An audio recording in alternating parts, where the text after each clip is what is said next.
Hi guys and girls. So we are going to start Lakshmikant chapter 1, which is historical background. Now this chapter is very important. मैं जितने भी very लगा दूं वो कम होगा because हर साल इस चैप्टर से couple of questions आते हैं and sometimes more than a couple of questions. तो इसीलिए ये चैप्टर बहुत ज़्यादा इम्पोर्टेंट है।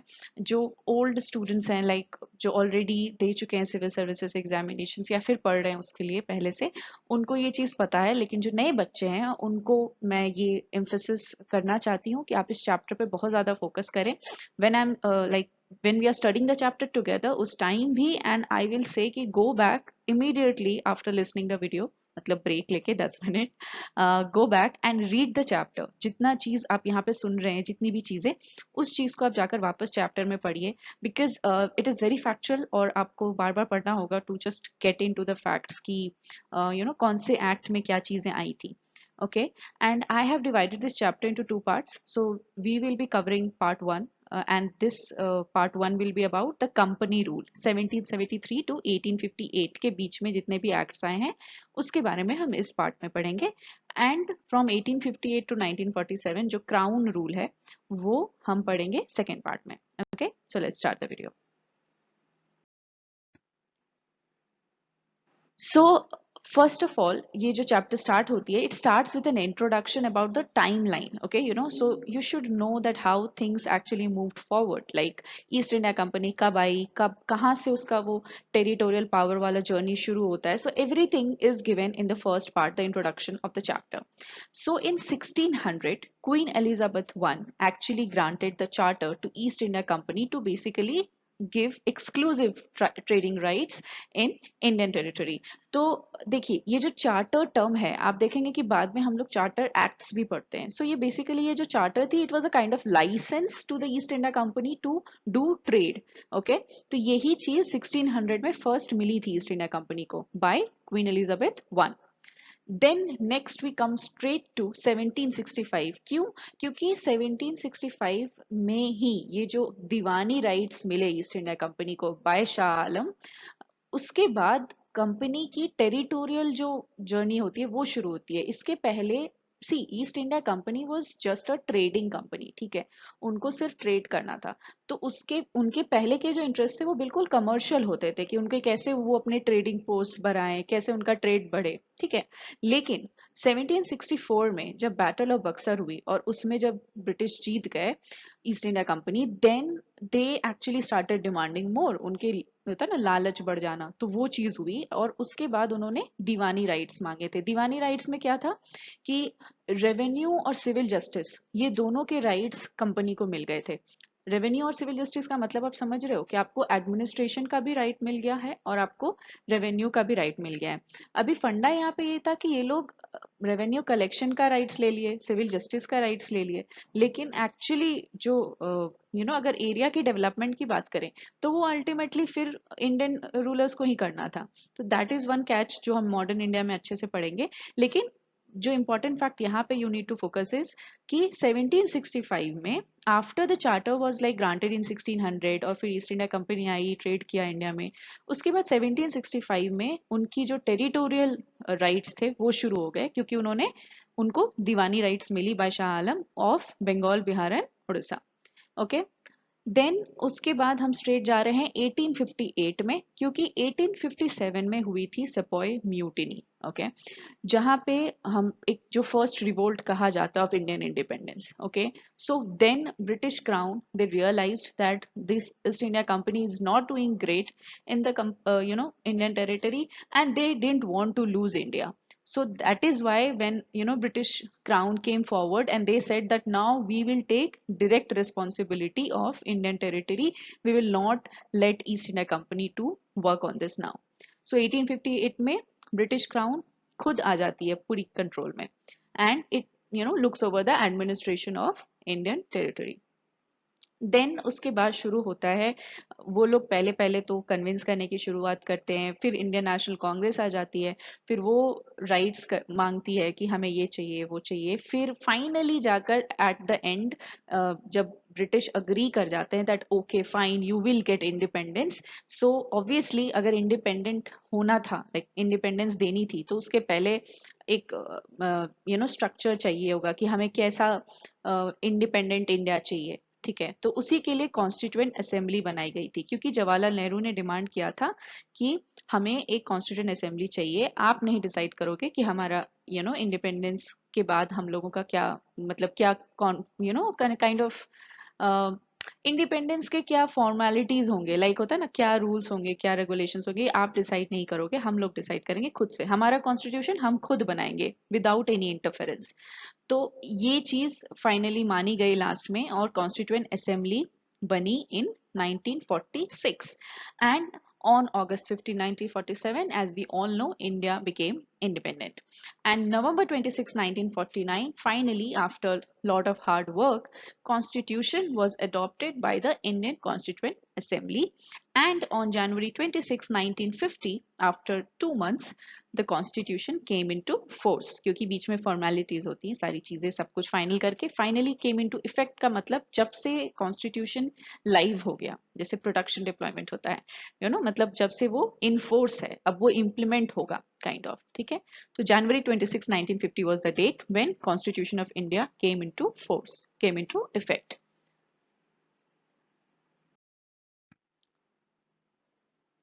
So when we say the company rule 1773 to 1858, why do we say it so? Because ये जो टाइम था इसमें the administration part was being looked after by the East India Company. Whatever was happening in India was being looked after by East India Company, commercial or administration. Okay, so that is why we say it the company rule, because the British government was not directly involved in whatever the company was doing in the Indian territory.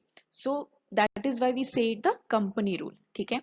लेकिन British government ने acts जरूर बनाए इसके लिए कि कैसी चीजें होंगी, उसके लिए एक्ट्स बनाया, बट ब्रिटिश गवर्नमेंट खुद डायरेक्टली इन्वॉल्व नहीं थी इस चीज में। It was being carried out through the East India Company, and that is why we say it the company rule. Okay,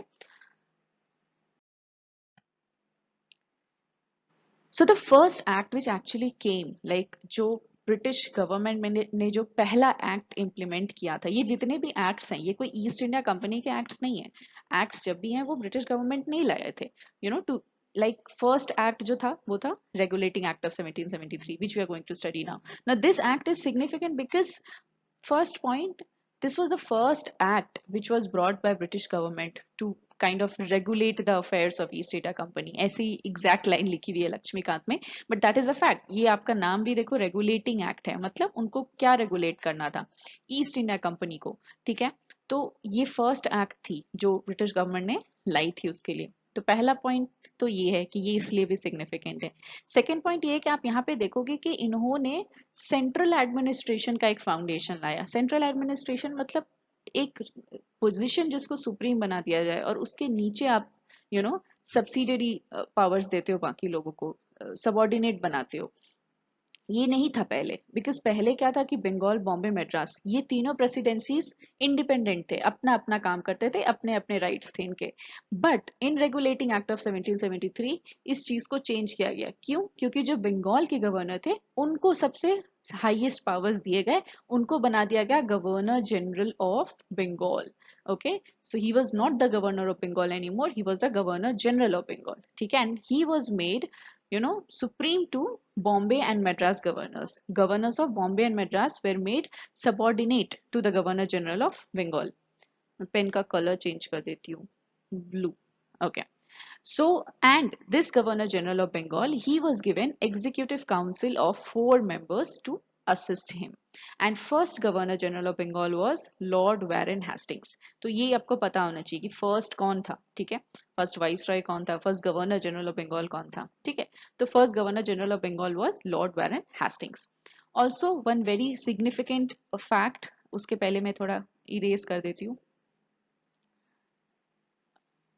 ये इरेज नहीं हो रहा है, हो गया।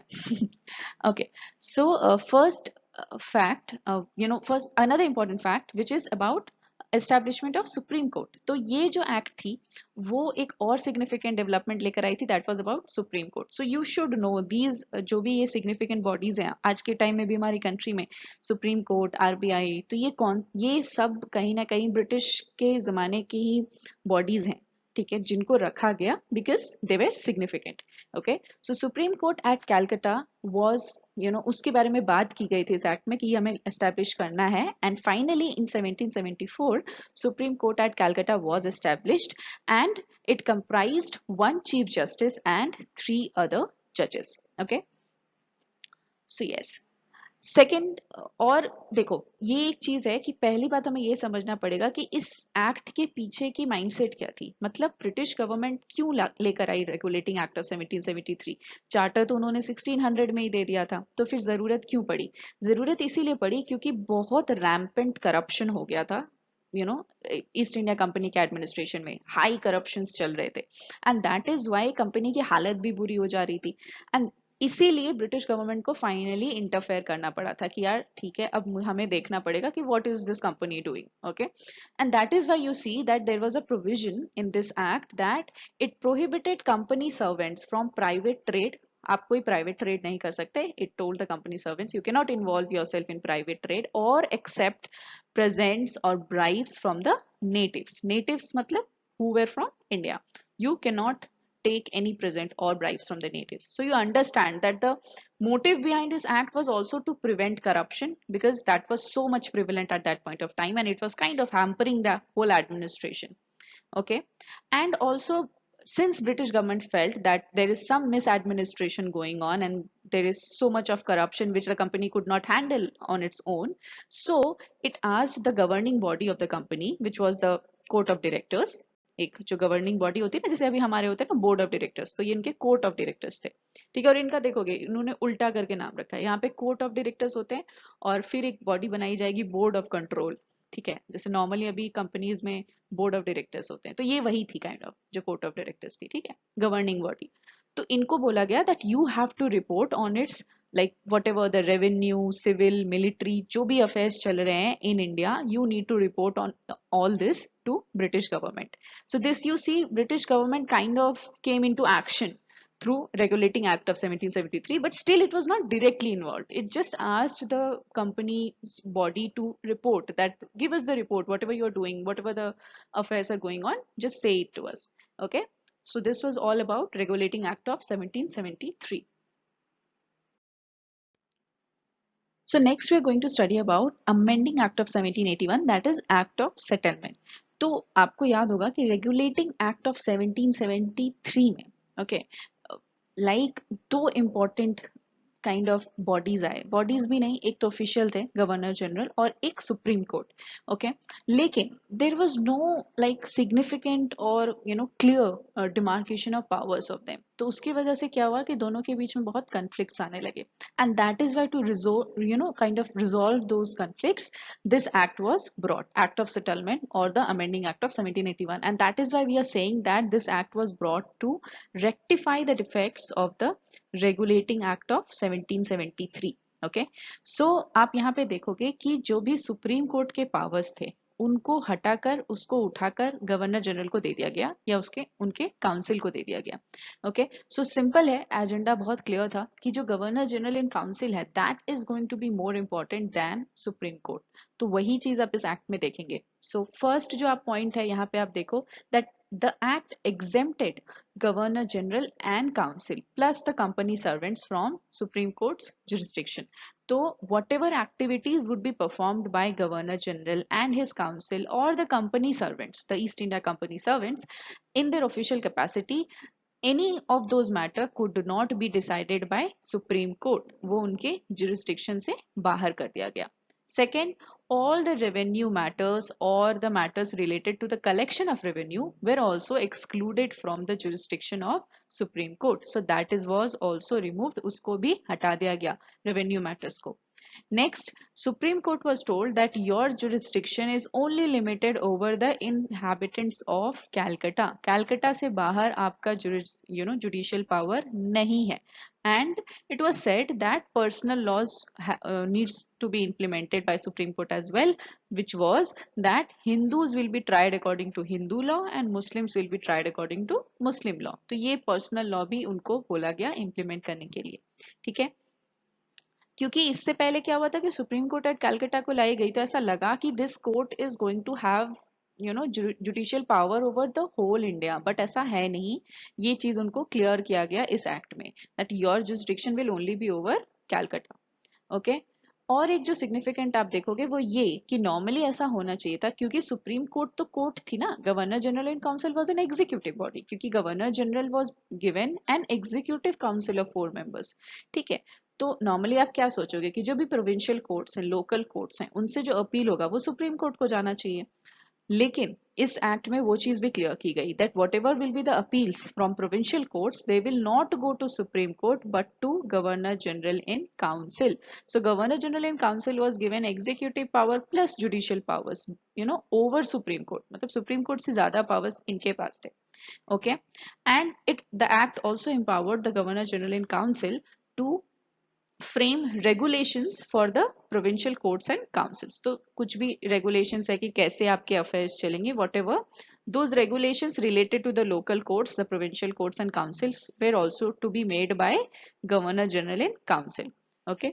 सो this seems a bit relevant, ये ठीक लगता है फिर भी, लेकिन अपील वाला पार्ट तो मुझे बिल्कुल मतलब बिल्कुल दिख रहा है कि this was to give power to governor general and his council. Okay. So yes, this was all about amending Act of 1781 or the Act of Settlement.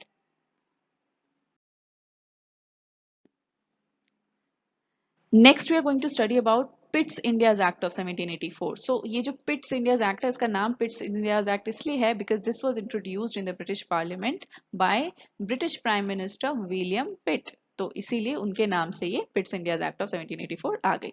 सो ये एक्ट बहुत बहुत इंपॉर्टेंट है because in this act first of all आप देखोगे system of double government आई, मतलब दो government होता है ना, यहाँ पे इन्होंने डिमार्केशन किया। पहली बात तो ब्रिटिश गवर्नमेंट ने रिकॉग्नाइज किया है कि ईस्ट इंडिया कंपनी अब सिर्फ एक ट्रेडिंग कंपनी नहीं रही। एंड कैसे? क्योंकि आप यहाँ पे देखो उन्होंने डिमार्केशन किया है कि आपका पॉलिटिकल अफेयर कौन हैंडल करेगा, कमर्शियल अफेयर कौन हैंडल करेगा। So this kind of gave a legitimacy to whatever the political activities were being conducted by East India Company। वैसे वो पहले ही मिल गई थी रेगुलेटिंग एक्ट से ही, बट स्टिल यहाँ पे एक और वो system of double government gave a more clear demarcation between the kind of activities which were being performed। तो यहाँ पे British government said that now there will be two bodies। पहले सिर्फ कोर्ट ऑफ डायरेक्टर्स था, ठीक है, जो governing body थी कंपनी की, but now there will be two bodies. One will be board of control which will handle the political affairs of the East India Company, and other will be court of directors which will handle the commercial affairs of the East India Company। ठीक है। Also, the government said that board of control is going to supervise and direct all the civil and military government or revenues of the British possessions in India। मतलब जो भी civil military government या revenues से related जो भी affairs होंगे उनके उनको सुपरवाइज और डायरेक्ट करेगी कौन? Board of control. ओके। सो अभी यहाँ पे देखिए दो बहुत important kind of hidden features निकल कर आते हैं। फर्स्ट कि for the first time companies territories in India where called British positions in India. ये बहुत इंपॉर्टेंट फैक्ट है, बहुत हाईलाइट किया जाता है whenever we study about this act, that for the first time companies territories in India were called British possessions in India in Pitt's India's Act of 1784। ठीक है, यहाँ पे देखो नेक्स्ट सेकेंड जो आप चीज देखोगे was British government was given supreme control।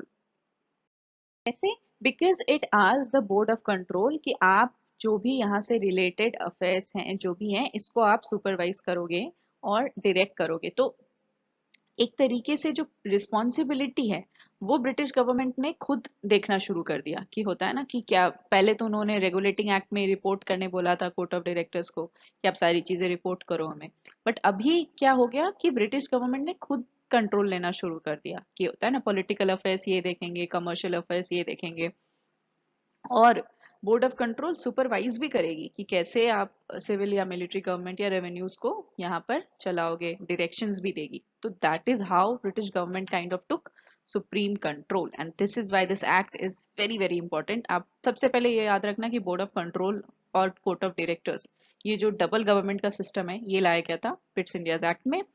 Second जो इंपॉर्टेंट चीज आप याद रखना कि यहाँ पे पहली बार कंपनीज टेरिटरीज को ब्रिटिश पोजेशंस इन इंडिया बोला गया था। ठीक है। और ब्रिटिश गवर्नमेंट ने काइंड ऑफ सुप्रीम कंट्रोल भी लेना शुरू कर दिया था इस एक्ट से। Okay, so let's move to another act.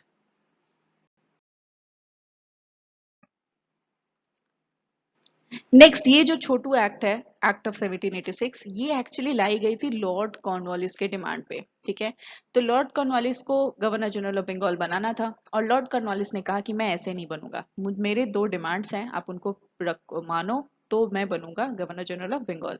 तो आप समझ सकते हो कि एक पूरा एक्ट लाया गया उनके डिमांड्स को मानने के लिए, तो कितने इंपॉर्टेंट थे वो ब्रिटिश गवर्नमेंट के लिए। ओके, तो लॉर्ड कॉर्नवालिस ने पहले बात कहा कि जो गवर्नर जनरल ऑफ बंगाल होंगे उनके पास पावर होगा to override decision of his council in special cases. Override मतलब अगर काउंसिल ने कोई भी चीज डिसाइड की तो उसको नहीं भी मान सकता है गवर्नर जनरल ऑफ बंगाल। उनको अगर सही लगेगा कि नहीं कुछ और डिसीजन है उनका, तो that will be given importance. ठीक है, वो ओवरराइड करने का पावर उनको चाहिए था इन स्पेशल केसेस। ठीक है, that was provided in act of 1786। Second, उन्होंने और एक डिमांड रखी थी लॉर्ड कॉर्नवालिस ने कि आई the governor general of Bengal will also be the commander in chief. ठीक है, तो ये पोजीशन भी उनको चाहिए था गवर्नर जनरल ऑफ बंगाल के साथ। तो ये सारे डिमांड्स को माना गया, and that was why act of 1786 was brought. And yes, this was all about act of 1786। छोटू एक्ट लॉर्ड कॉर्नवालिस के लिए लाया गया था, specially, exclusively. Okay, so let's move to the another act now.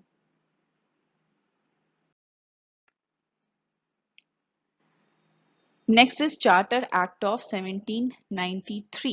So Charter Act of 1793 में सबसे पहले जो हम चीज देखेंगे वो ये कि टर्म चार्टर। आपने ये टर्म पहले कब सुना है? जब हमने फर्स्ट स्लाइड पढ़ा कि 1600 में क्वीन एलिजाबेथ वन ने चार्टर ग्रांट किया था ईस्ट इंडिया कंपनी को। तो यहाँ पे मैंने आपको कहा था कि charter was a kind of licence जो एक तरीके से ट्रेडिंग के लिए ईस्ट इंडिया कंपनी को दी गई थी। तो ये जो चार्टर एक्ट्स हैं, ये एक्ट्स भी काइंड ऑफ उसी लाइसेंस को रिन्यू करने के लिए था। जैसे आपका लाइसेंस का एक एक्सपायरी डेट होता है ना, कि इस डेट के बाद लाइसेंस आपका एक्सपायर कर जाएगा तो आप रिन्यू करने जाते हो। तो ये चार्टर एक्ट्स भी वही लाइसेंस रेन्यू करने के लिए होते थे। ठीक है, लेकिन अभी ये जो एक्ट्स हैं 1793 से जो शुरू होता है, ये इंपॉर्टेंट इसीलिए हो जाता है क्योंकि यहाँ पे सिर्फ वो रेन्यूअल नहीं हो रहा होता था, यहाँ पे और भी कुछ चीजें ये लोग चेंज करते थे कि नहीं अभी एडमिनिस्ट्रेशन में ये चेंज होगा वो चेंज होगा। So that is why these acts become very important. But इसका इंटेंशन क्या था वो आपको पता होना चाहिए कि why are we saying this is a charter act, because it was brought to renew the charter of East India Company, लेकिन एडेड प्रोविजंस के साथ आता था ये। ठीक है, तो जैसे चार्टर एक्ट ऑफ 1793 में फर्स्ट प्रोविजन वाज दैट जो भी ओवरराइडिंग पावर्स, जो काउंसिल के ऊपर ओवरराइडिंग पावर्स मिले थे गवर्नर जनरल ऑफ बंगाल को, जो कॉर्नवालिस के लिए लाया गया था, वो सारे फ्यूचर गवर्नर जनरल और गवर्नर्स और प्रेसिडेंसीज के लिए एक्सटेंड कर दिया गया, कि सबको ये राइट दे दिया गया कि आप ओवरराइडिंग पावर्स है आपके पास काउंसिल के ऊपर। Also, more power and control was given to governor general of Bengal over Bombay and Madras. मतलब एक तो बेचारों से छीने ही जा रहे पावर, और भी पावर एंड कंट्रोल दिए जा रहे गवर्नर जनरल ऑफ बंगाल को। ठीक है, तो ये भी हो गया। Third point was trade monopoly of East India Company was extended for 20 years. तो जिसके लिए चार्टर एक्ट लिटरली लाया गया था। तो जो ट्रेड मोनोपोली थी ईस्ट इंडिया कंपनी को, उसको भी 20 इयर्स के लिए एक्सटेंड किया गया। इसीलिए आप देखोगे कि अगला चार्टर एक्ट 20 साल के बाद आएगा।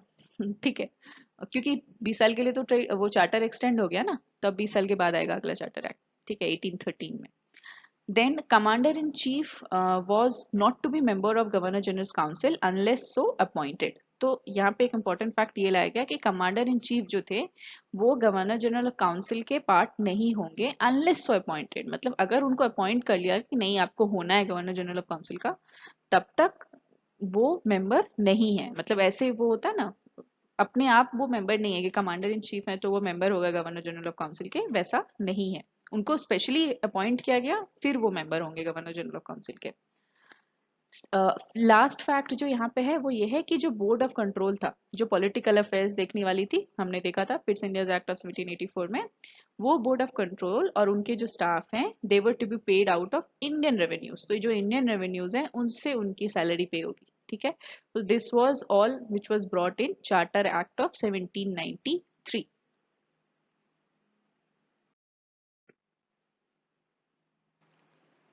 And as I had said कि अगला चार्टर एक्ट 20 साल के बाद आएगा, क्योंकि 20 साल के लिए चार्टर रिन्यू हो गई थी ईस्ट इंडिया कंपनी की। सो चार्टर एक्ट ऑफ 1813, सो इस ये एक्ट बहुत इंपॉर्टेंट है ईस्ट इंडिया कंपनी के नजरिए से देखें, because the trade monopoly of East India Company we started from kind of 1600, that was abolished. Okay, ये जो ट्रेड मोनोपोली थी, मतलब ट्रेड मोनोपोली इसलिए थी कि बाकी कोई भी इंग्लिश मर्चेंट ट्रेड नहीं कर पाता था इंडियन टेरिटरी में, सिर्फ ईस्ट इंडिया कंपनी ट्रेड करती थी।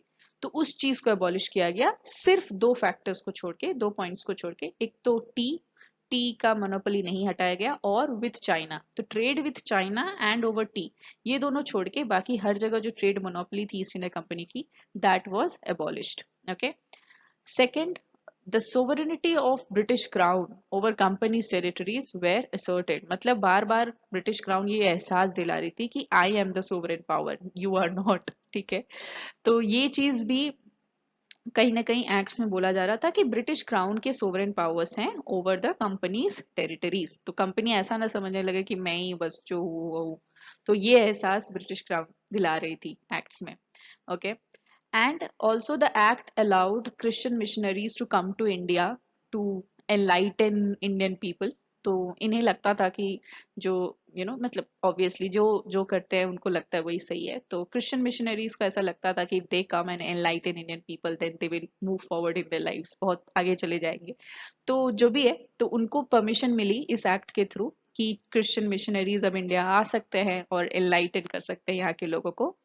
Also, it allowed the spread of Western education among inhabitants। तो काइंड ऑफ ये सारी चीजें थोड़ी प्रमोशन हुई हैं इस एक्ट में कि क्रिश्चियन मिशनरीज को अलाउ किया गया, वेस्टर्न एजुकेशन को स्प्रेड करने की बात हो गई कि यहाँ के लोगों को थोड़ा काइंड ऑफ होता है ना, उनको लग रहा था कि ये लोग पीछे हैं, तो उनको आगे करने के लिए सारी चीजें ये लोग कर रहे थे। ठीक है, क्योंकि उनको लगता था कि या दे वर मोर सुपीरियर वैसा।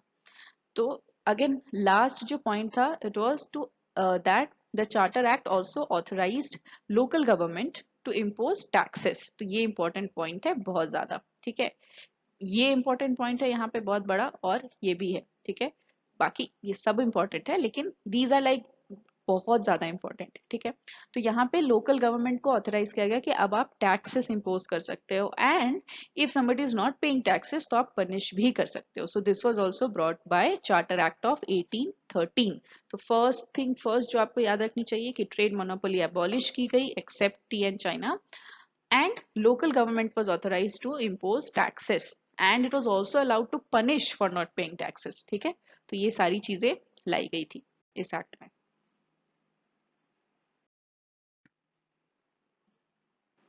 और एक ऑब्वियस बात जो नहीं बोली गई थी वो ये कि चार्टर एक्ट ऑफ 1813 में भी फिर से 20 साल के लिए चार्टर को रिन्यू किया गया था। तो इसीलिए फिर अगला चार्टर एक्ट कब आएगा? 1833 में, 20 साल बाद।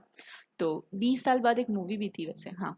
तो चार्टर एक्ट ऑफ 1833 में बहुत ही इंपॉर्टेंट एक्ट है ये, because this was the final step towards centralisation. तो पहला देखो हमने सेंट्रलाइजेशन देखा था रेगुलेटिंग एक्ट ऑफ 1773 में।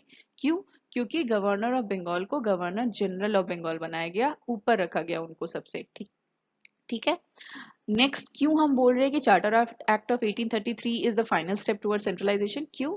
क्योंकि गवर्नर जनरल ऑफ बंगाल को अब गवर्नर जनरल ऑफ इंडिया ही बना दिया इन्होंने। ठीक है, पहले तो गवर्नर जनरल ऑफ बंगाल बनाया था गवर्नर ऑफ बंगाल से, अब इन्होंने कह दिया कि नहीं, he is the governor general of India। So this is why this was final step towards centralization in British India। और इनको एक्सक्लूसिव सारे पावर्स मिल गए। ठीक है, लेजिस्लेटिव एग्जीक्यूटिव सारे पावर्स मिल गए गवर्नर जनरल ऑफ इंडिया को। और जो दुख की बात है कि बॉम्बे और मद्रास के जो बेचारे गवर्नर्स थे जिनके पावर ऐसे ही छीने जा रहे थे, उनके जो लेजिस्लेटिव पावर्स थे उसको भी हटा लिया गया। मतलब गवर्नर जनरल ऑफ इंडिया के पास ही अब बस एक्सक्लूसिव लेजिस्लेटिव पावर्स थे। जितने भी लॉज बनेंगे, सब कुछ बनेंगे, उसका एक्सक्लूसिव पावर किसके पास है?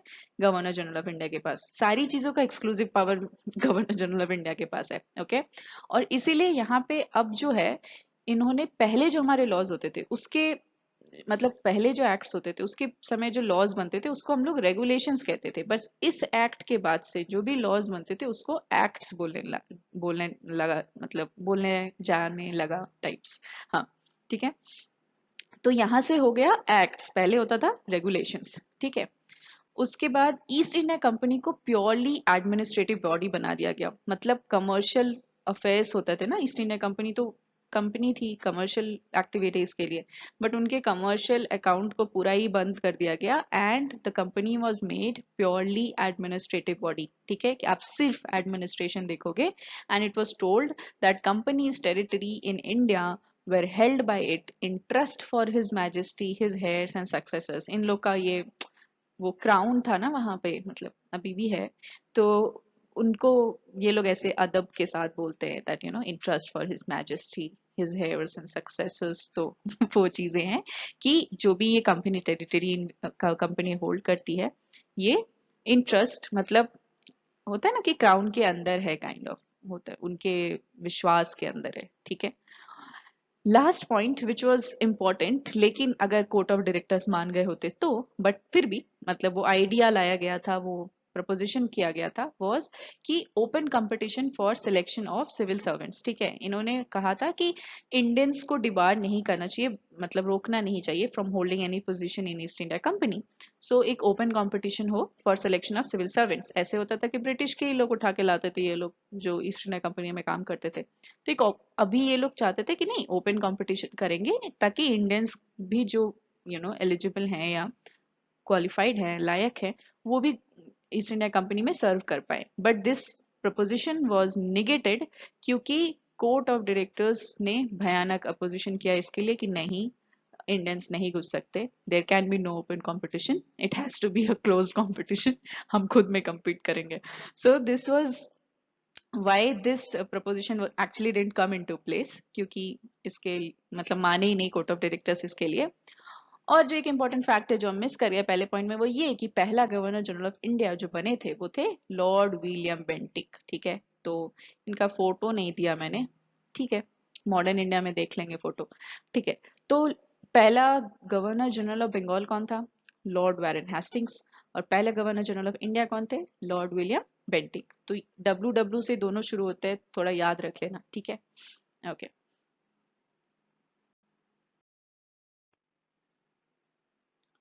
और ये लास्ट चार्टर एक्ट है जो 1793 से चार्टर एक्ट शुरू हुआ था, और ऑब्वियसली चार्टर एक्ट ऑफ 1833 में फिर से 20 साल का चार्टर मिल गया था ईस्ट इंडिया कंपनी को। और लेकिन चार्टर एक्ट ऑफ 1853 क्यों लास्ट चार्टर एक्ट है? क्योंकि इसके बाद ही ब्रिटिश गवर्नमेंट ने चालाकी दिखाई और बोल दिया काइंड ऑफ इनडायरेक्ट भाषा में कि अब आपका वो 20 साल का लाइसेंस हम रिन्यू नहीं करेंगे। तो इन्होंने एक्सटेंड कर दिया कि हाँ ठीक है तुम करो रूल, लेकिन कोई पर्टिकुलर पीरियड नहीं दिया। जो पहले जैसे 20 साल दे देते थे ना कि हाँ renew, charter is renewed for 20 years, वो नहीं मिला था इनको चार्टर एक्ट ऑफ 1853 में। मतलब वो एक सिंबल था कि कभी भी you know east India company का जो ये रूल है उसको टर्मिनेट किया जा सकता है। ओके, ये पॉइंट था। और एक सब अब जो इम्पोर्टेंट बात, ये एक चीज था जो मैं बोलना चाहती थी कि ये लास्ट चार्टर एक्ट क्यों था। ठीक है, लेकिन अभी जो इम्पोर्टेंट इम्पोर्टेंट चीजें इस एक्ट में आई थी वो ये थी कि पहली बार लेजिस्लेटिव एंड एग्जीक्यूटिव फंक्शंस जो गवर्नर जनरल काउंसिल के थे उसको सेपरेट किया गया। मतलब रिकॉग्नाइज किया गया that legislative powers need to be separated. ठीक है, ऐसे मिक्स करके नहीं चला सकते हम। तो इसीलिए इन लोगों ने न्यू 6 मेंबर्स ऐड किए पहले गवर्नर जनरल ऑफ काउंसिल में, जिसको इन्होंने कहा लेजिस्लेटिव काउंसिलर्स। ठीक है, और ये लिटरली एक मिनी पार्लियामेंट की तरह एक्ट करने लगा and it was called Indian central legislative council. ठीक है, एक मिनी पार्लियामेंट जैसे ब्रिटिश के पार्लियामेंट था वैसे ये एक्ट करने लगा। और जो बहुत अच्छी चीज में लाई गई थी कि यहाँ पे लोकल रिप्रेजेंटेशन को भी इंट्रोड्यूस किया गया इस एक्ट में। ठीक है, ये जो 6 नए मेंबर्स थे लेजिस्लेटिव काउंसिलर्स इन गवर्नर जनरल काउंसिल, इसमें से 4 जो थे वो अपॉइंट किए जाते थे by governors of Madras, Bombay, Bengal and Agra. ठीक है, तो एक तरीके से ये लोकल रिप्रेजेंटेशन भी लाया गया इस एक्ट में। ठीक है, तो आप देखो पहली बात तो लेजिस्लेटिव काउंसिल आई इन प्लेस। ठीक है, इंडियन सेंट्रल लेजिस्लेटिव काउंसिल, 6 नए मेंबर्स कॉल्ड लेजिस्लेटिव काउंसिलर्स जो एक्चुअली इस काउंसिल का पार्ट थे। और इसमें से 4 members were appointed by Madras, Bombay, Bengal and Agra. ठीक है, जो प्रोविंशियल गवर्नमेंट थी यहाँ की वो लोग अपॉइंट करते थे ये 4 मेंबर्स। ठीक है, तो ये लोकल रिप्रेजेंटेशन भी लाया गया है। ऑल्सो यहाँ पे एक और अच्छी बात कही गई थी दैट जो कोविनेटेड सिविल सर्विस था, this was thrown open to Indians. Covenanted civil service यहाँ पे हायर सिविल सर्विसेज थे, मतलब जैसे होता है ना हायर पोस्ट लोअर पोस्ट, तो यहाँ पे भी सिविल सर्विसेज में दो इन लोगों का हायरार्की था, कोविनेटेड और अनकोविनेटेड। तो कोविनेटेड वाज हायर सिविल सर्विस, ये इंडियंस को ओपन नहीं था। उस चीज को ओपन किया गया चार्टर एक्ट ऑफ 1853 में, and that is why a committee was formed, Macaulay committee, which is known as the Committee on the Indian Civil Service.